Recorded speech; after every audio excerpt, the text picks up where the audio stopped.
Halo, assalamualaikum warahmatullahi wabarakatuh. Kali ini kita sharing-sharing ya mengenai pinjaman. Nah, ini adalah berbahaya. Berbahayanya itu adalah untuk pemula.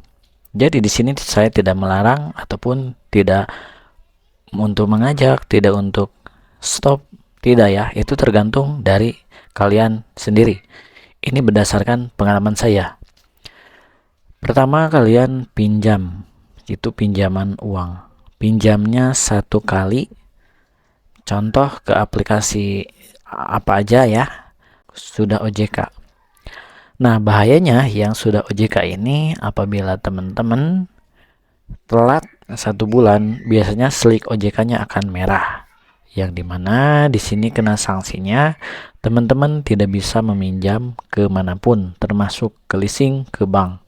Nah, jadi berpikir lebih jauh lagi.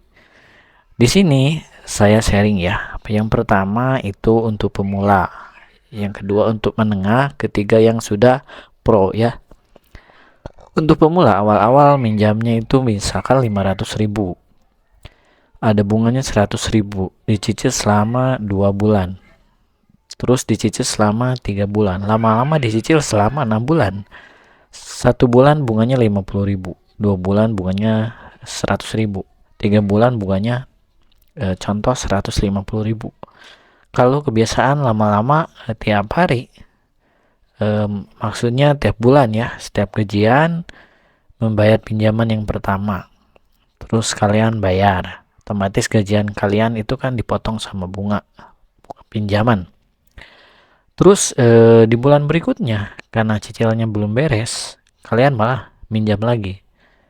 Sudah itu bayar bunga lagi, minjam lagi, bayar bunga lagi. Jadi bunga yang satu kali pinjaman belum beres, udah lagi muncul yaitu pinjaman yang kedua, bunganya nambah lagi.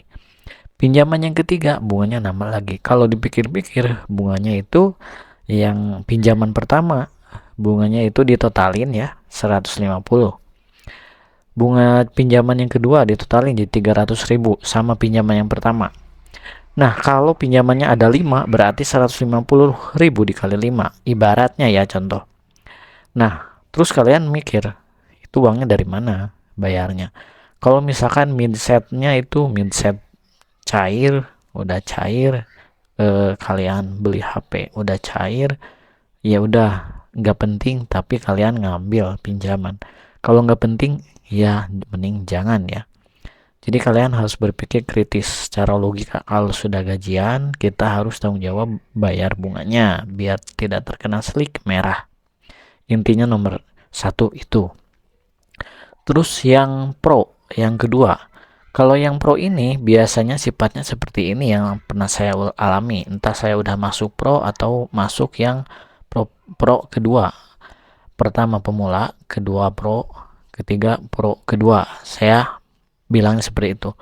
Nah, pro pertama ini, maaf, kalau sudah minjam, kalian minjam lagi. Untuk bayar hutang, pinjam lagi. Untuk bayar hutang, pinjam lagi. Itu baru berani misalkan minjamnya 500.000, receh ya 500.000. Itu tetap happy selama dijalani, misalkan udah 1 tahun. 1 tahun dijalani, lama-lama hutangnya tidak beres-beres. Itu yang pro. Terus yang profesional kedua ini nggak takut minjam, teman-teman. Jadi istilahnya udah nggak tahu malu, udah pusing, terus tidak bisa membayar tagihan. Akhirnya ini pro kedua. Nah, orang yang sudah masuk ke pro 2, minjam 1 juta, minjam 2 juta, minjam 3 juta, itu sudah biasa. Jadi nggak ada rasa takut-takutnya nggak terbayar. Malah bayar hutang dengan hutang yang lebih besar. Bayar hutang 1 juta, minjam 2 juta. Bayarin lagi, sisanya happy-happy ataupun belanja.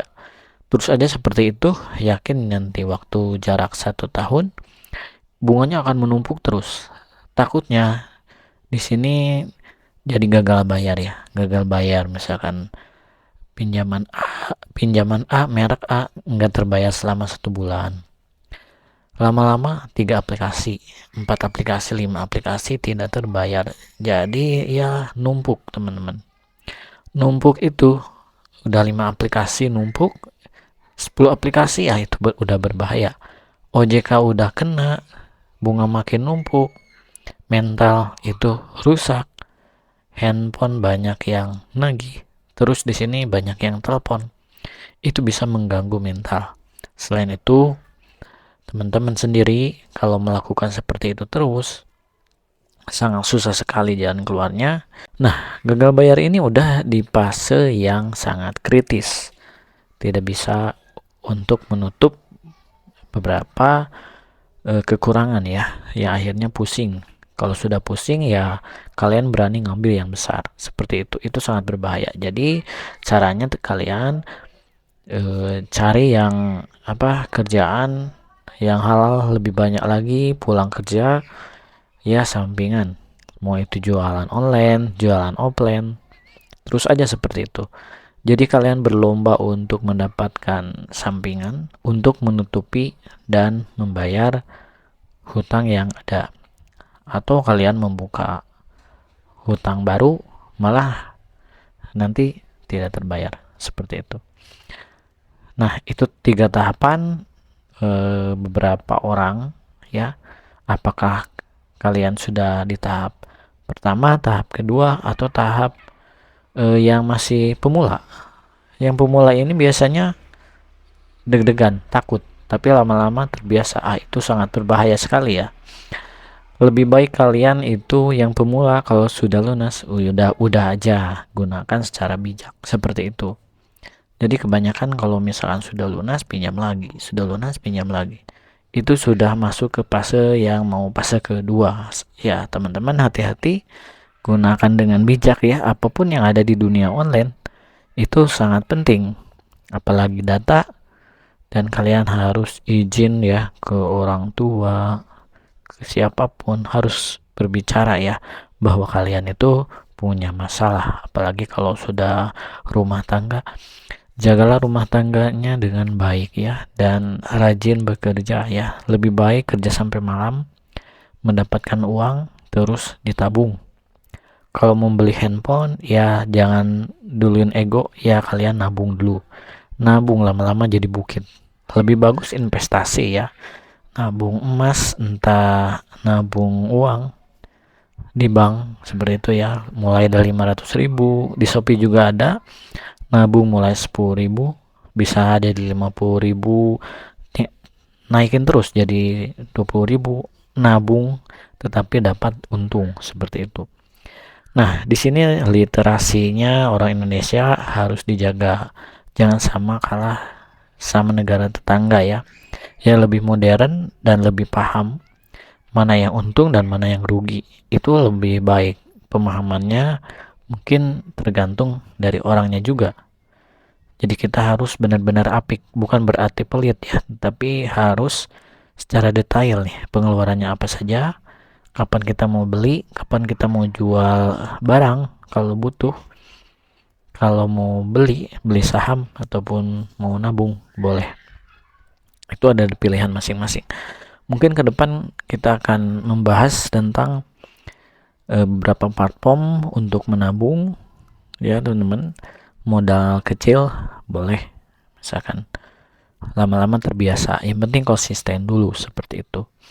Nah, mungkin itu seringan dari saya. Ini pengalaman saya sendiri, langsung saya sharing ya. Lebih baik tidak pusing dan kalian apik untuk memanajemen uang daripada kalian harus membayar hutang dan pusing ya, pilih yang mana nih, ada 2 jalur seperti itu. Oke, semoga seringan ini bermanfaat bagi pemula ya. Harus apik dalam pengeluaran, apalagi dalam membeli barang ya. Kalian lebih baik rajin menabung.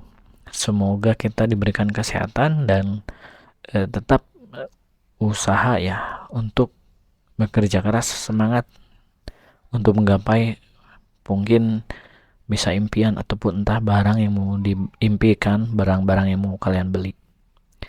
Semangat bekerja, dan bekerja ini adalah modal nomor 1. Terima kasih. Assalamualaikum warahmatullahi wabarakatuh.